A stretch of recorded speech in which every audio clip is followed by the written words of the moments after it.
welcome back to Page the Picture, the podcast where books come to life on screen and in conversation. I am your host, Kim, and today we are here joined by an amazing author, Maria P. Frino. Maria is an Australian author of contemporary young adult and women's fiction whose stories blend emotional, character-driven narratives with themes of family, resilience, and heritage. Her acclaimed World War II novel, The Decision They Made, was inspired by her own Italian family history.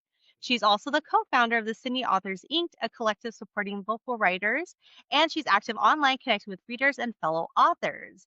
Today, she is here with us to talk about her book, Fame and Other Disasters. Fame is glorious until it isn't. In Maria P. Frino's Fame and Other Disasters, TV hosts Molly and Emma have it all until one reckless night, one lover, and one viral feud blow their friendship and careers to pieces. From the bright lights of the studio to the streets of Mumbai, this is a story of scandal, betrayal, and the fight for redemption. Let's get into it. Maria, welcome to the podcast. Hi, Kimmy. Thank you for having me. Of course. Thank you for joining us all the way in Sydney. This is very exciting, a big time difference, but we're here. We made it work. Yep. And I'm excited to have you on. Thank you. So before we get into your book, we believe that every author has an origin story, and we want to know what yours is. What inspired you to start writing in the first place? I'm a copywriter by trade. I've always worked with advertising companies and public relations companies and been an editor for newsletters over the years. And my debut, I actually wrote when I was in my late 20s. Mm-hmm. And then it was shelved. And I didn't get back to it until probably 10 years ago. Oh, wow. And then I published that in 2019, November. And then, of course, COVID hit. Right. So we're all over that now, luckily. So that's great. So, yeah, I've always been a writer and stories flood my mind all the time. Mm-hmm. Sometimes I have to just write them down and think, just wait. I'm busy with this one. What made you want to write like your debut novel, like your very first novel? Like, was it just like, let me just do this and get it out there and then just kind of get it out of your system? Is that? Look, I think I was around 27. I can't remember. It was a while ago. But I was, there was a few things happening in my life that weren't great. And someone suggested to me, look, write down your feelings and see what's happening. And that ended up being, I don't know, 50,000 words at the time. Yeah. And I thought, well, I might just put this into a book one day. It was going to be a memoir. And then I thought, no, my life isn't that interesting. You're like, let me just make this into a book instead. Yeah. So the decision they made is set in Italy, Russia, and Australia. Mm-hmm. And it's about two sisters who have a big fight and they don't talk for 40 years. So there's a big secret in the family. So that was the beginning of me being an author, even though, I've been a writer all my life. Right. Well, so let's get into your book, Fame and Other Disasters. First, I guess let's start off with how would you describe it to somebody who hasn't read that book? Like, what is your spiel, your blurb for this book, I guess? Two female TV hosts have a huge spat, or bitch fest, as I like to call it, over social media. They're very good friends, and it affects their friendship, their relationships, their jobs. Yeah, and it's a big story about women's relationships and what can affect them. Yeah, I loved it. It was very a different read than what I normally read, I guess, or what's like out now with all the tropes and the themes that I currently read. It was very different, but I enjoyed it. It was like a palate cleanser. Like it was I was like, this is something different. I really enjoy it.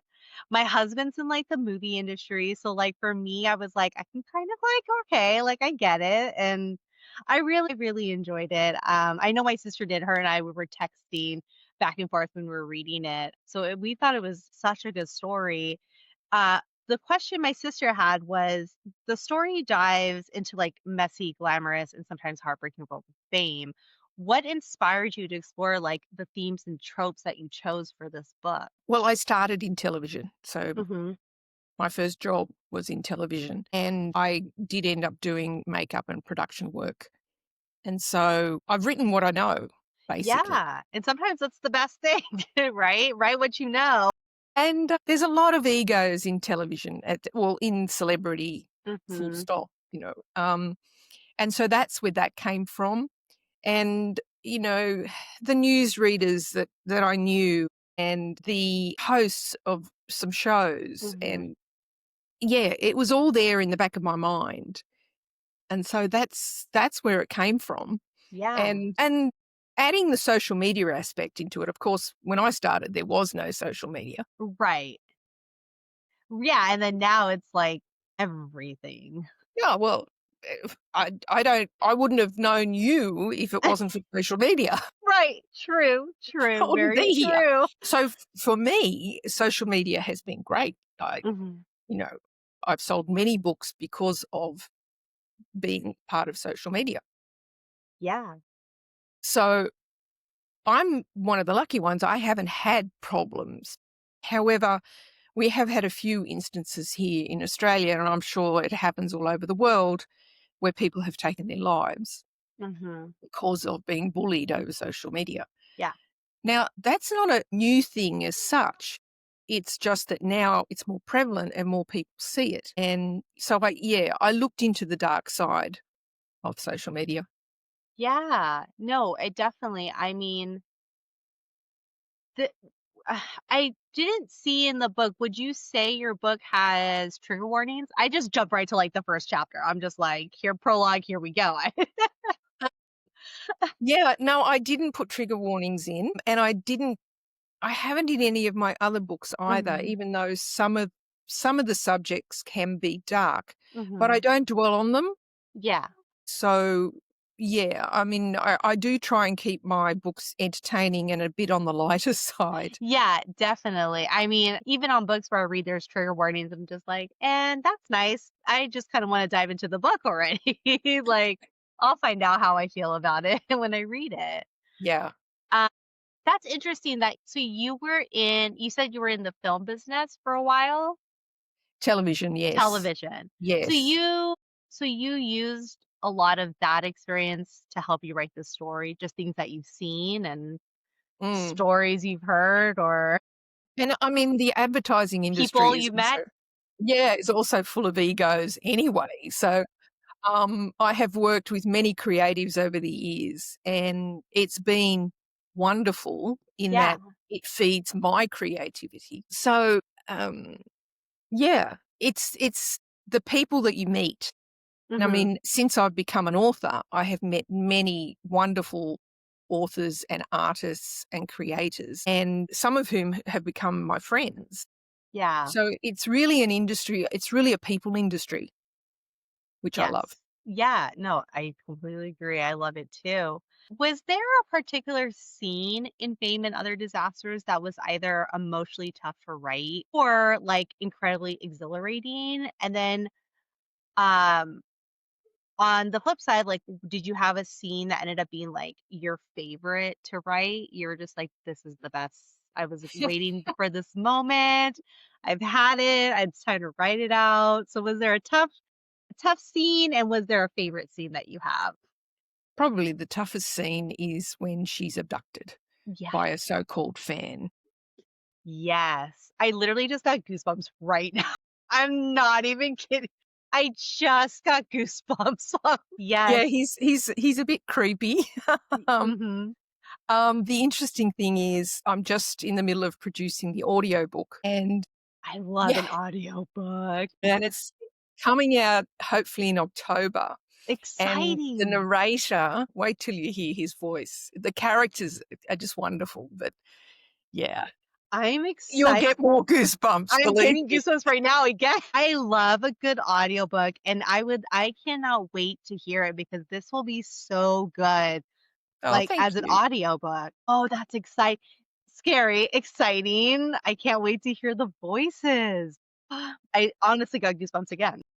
Yeah, I just finished, approving another 5 chapters, so it's getting Nice. there. Yeah, that's exciting. And I know that's hard. I From talking Mm, with other authors, getting your book turned into an audiobook, it's kind of a trial in its own, and it can be tough and costly. And yeah, so yeah, I I was just about to say that. congratulations. The It's a cost big deal. prohibits. Yeah, the cost prohibits a lot of authors.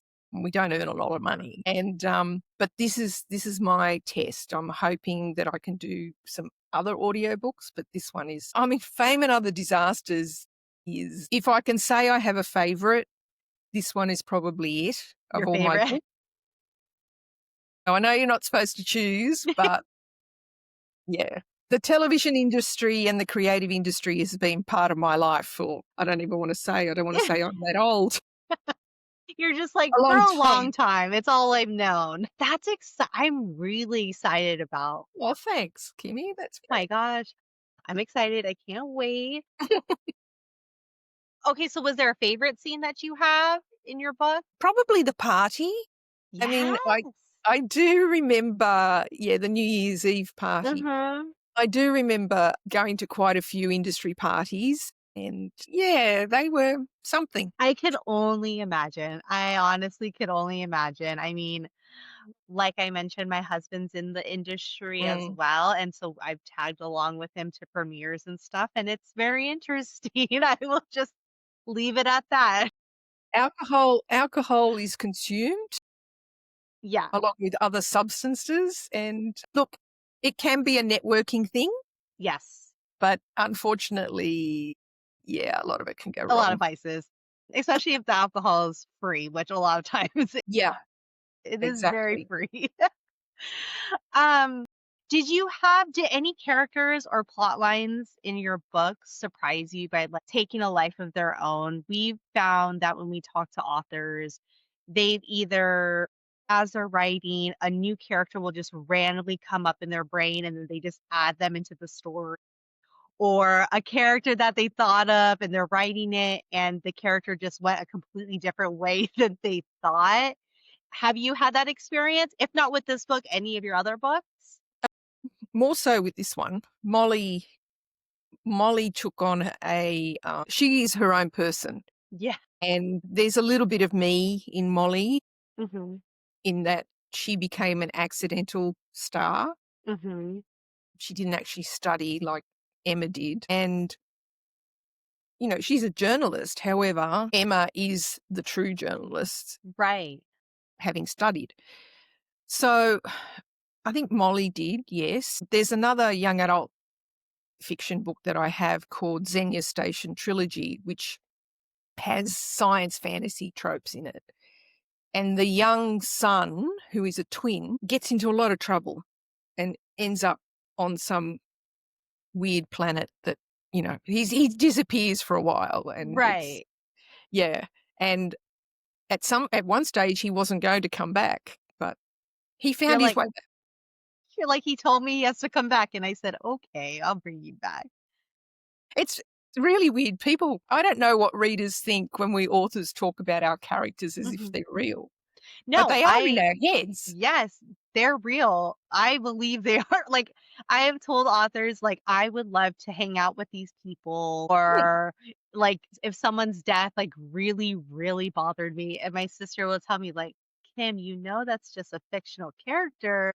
I'm like, no, I'm very invested with this character's life. Like, you can't tell me that. These are real people in my mind. And they're with you for now. Nowadays, it takes me about a year Hmm. to write a book, but my first book was with me for over 20 years. Yeah. Once I found it again, Yeah. I had forgotten about it. So, but I am better.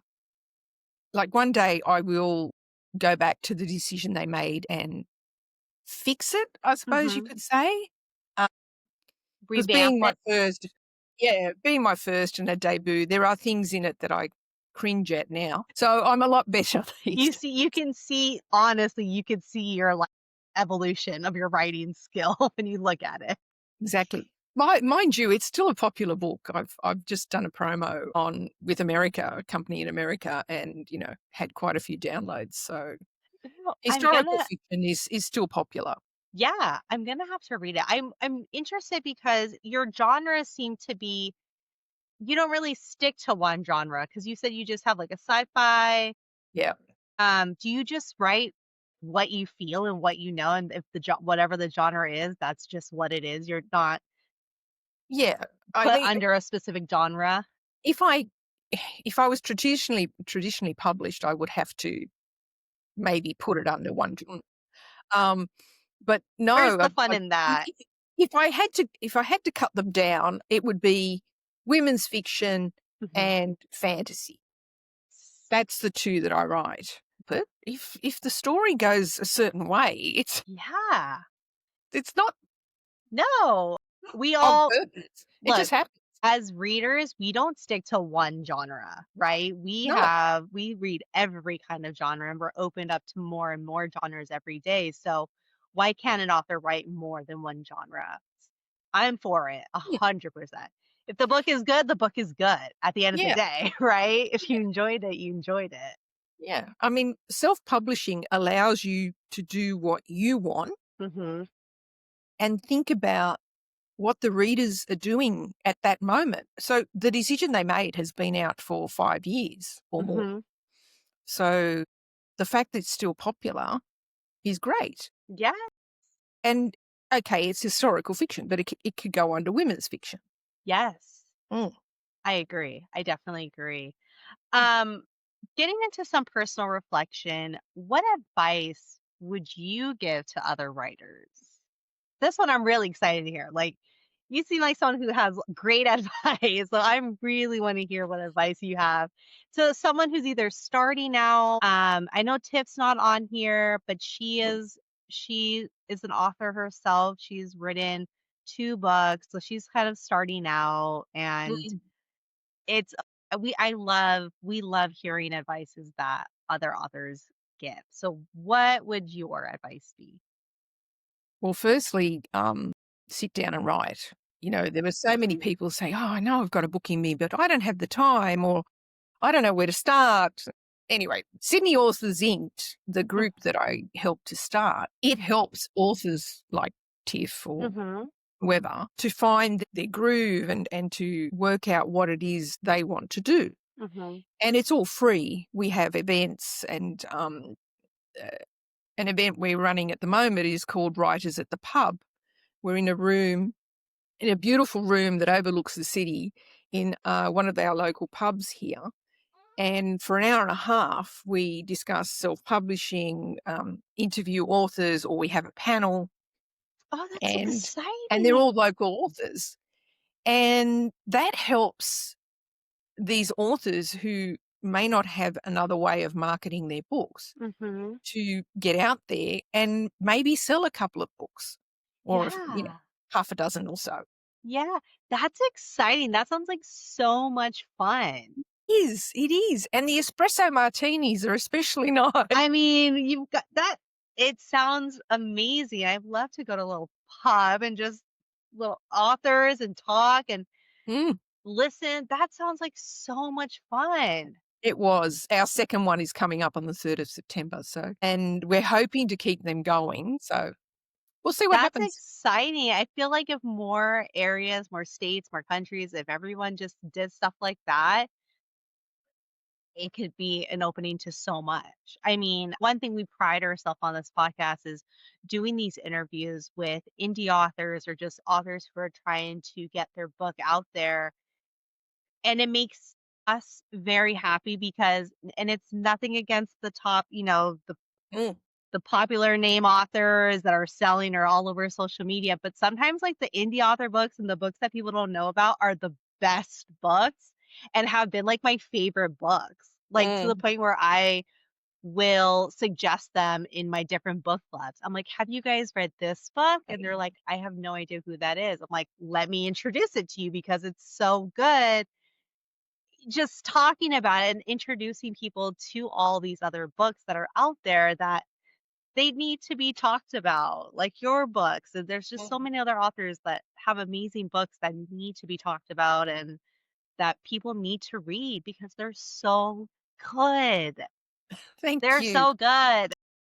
I mean, even the trad publishers, the authors that are very well known, they Mhm. had to start somewhere. Right. And, being picked up by a traditional publisher is great. However, I think for someone like me, where I Mhm. write in a few different genres, it may not suit me. Yeah. 'Cause they So I'm very, not. like, cookie cut. They're like, "This is kind Yes, of where you gotta exactly. be." I'm Yeah. I, I'm not in this to be overly famous, or Mhm. I'm in it because I enjoy it. Yes. And if I Yes. enjoy it, hopefully my readers are enjoying it too. Yes. Because if you enjoy it, if you enjoy what you're writing and with what you're writing, if it's so authentic and it's you and it's not being constantly edited by, like, the publishing right? It's more meaningful, and that's what makes these books so amazing to read is because they're not cookie cut books with like, okay, you know how it's gonna end, or like this is very basic. They're different. They're more meaningful. They're more personal, and that's what I enjoy about these books. Oh, it's Mm. so good. Have you had a touching or memorable piece of feedback that you've received that just like has stuck with you at all? Or if you like read a review and you're just like, this is why I do it, this is why I write, you know what I mean? Yes, many. Thank you. Just recently, someone bought the decision they made. I'm volunteering at a local gallery and we have our books there. Our Hmm. Sydney authors, inked authors have our books. And so she bought it. And 2 days later, she sent me this beautiful review. I'm so grateful that I've met you and bought your book. I absolutely devoured it. I tried to stop myself from finishing it, too quickly. And I just wanted to say your story was compelling and I really enjoyed it. Oh, Something like that. So, and I do have a website where I've put most of the reviews that I've received because not everyone can go to Amazon or not everyone wants to put things on Amazon. right. So I, yeah, they're all on my website, but that particular one stuck with me. And then, of Well, course, I have my good friends who will give me a one-liner and say, "Wow, where did you get this idea from?" you're like, you know where I got it. So, yeah, it's a real ego boost getting a good review. I have had some bad ones, not many, and Right. I got to say that is gutting. It feels awful. But we can't please everyone. Yes. Not everyone likes the same movies. Right. Yeah. I agree. You just move on. You're just like, thank you for reading it. Thank you for your opinion. And we move on. Everyone's allowed their opinion. Yes. You're like, hey, you read my book. At least you read it. Yeah, exactly. What has surprised you? I know, I mean, I'm sure you've seen the difference in the way you wrote before and then how you write now. So, like, has surprised you creatively or emotionally during your writing journey? Like, from the when you first really started with your debut to where you are now? Like, what has surprised you with yourself? Like, oh, I didn't know I could write like this, or Yeah, exactly. Sometimes when I write a really good line, I look at it and go, "Wow, I can do this." Imposter syndrome happens. You do yeah, yeah, you do think you're not that good. And also, when I found the manuscript of the decision they made, I was reading it and it was terrible. It was poor me because, of right. course, I was writing it at a time when I wasn't in a good space. Hmm. So it had a total rewrite, and I was really amazed. I'm a short copywriter. I Hmm. write short ads. I write, 10 or 12-page newsletters with Right. articles. I had to learn how to spread that out over 50 to 80,000 words. Right. And even though it comes a bit more naturally to me now, it didn't back then. So Hmm. it took me almost 5 years, I think, before I was happy with publishing the decision they made. Wow.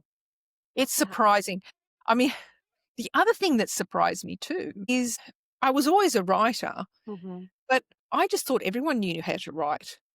It didn't occur to me that it was actually a gift and, you know yeah, and now I'm happy to share that gift. Yes, it's Mm, definitely a gift. I am not a writer in any way, any shape or form. I do not try to be. That is not my thing.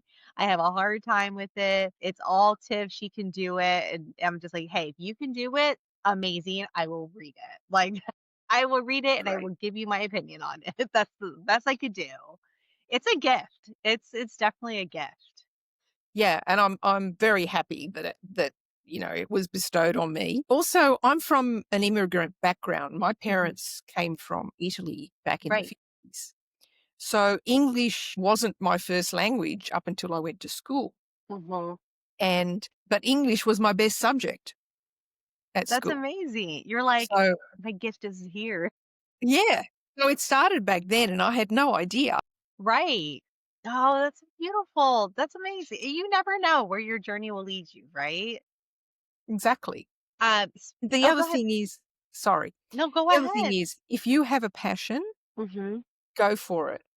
I mean, this passion has cost me some money, but honestly, the friends I've made, the places I've been able to go to, the libraries, the associations I'm part of, Mhm. that's been more than rewarding. It's really good. Yes. I 100% agree. If you have a passion, definitely go for it. This for me, doing this podcast is my passion. I love doing this podcast. And in doing so, I've met amazing authors who we still keep in touch with. And every time they post something, I get so excited. I'm like their biggest hype person and I will share it with everybody. The people that we've met, events that we've gone to. I definitely agree. If you have a passion, just do it. Just do it. And you never know where it will lead you, honestly. If you enjoyed today's episode, please subscribe, rate, and leave us a review wherever you listen to your podcast. Follow us on Instagram and TikTok at official page to picture for book to screen updates and behind the scenes content. You can also check out our link tree in our bio for all our shows, guest signups, and our merch that we just launched. Maria, thank you so much for being here. I'm truly happy. I have to go to Sydney one day because it sounds like so much fun. I would love to go to a pub and just drink espresso martinis. Whatever you guys have to offer, I'm down. I would love to go to Sydney. Ah, it sounds so good. Okay, until next time, friends, thank you so much.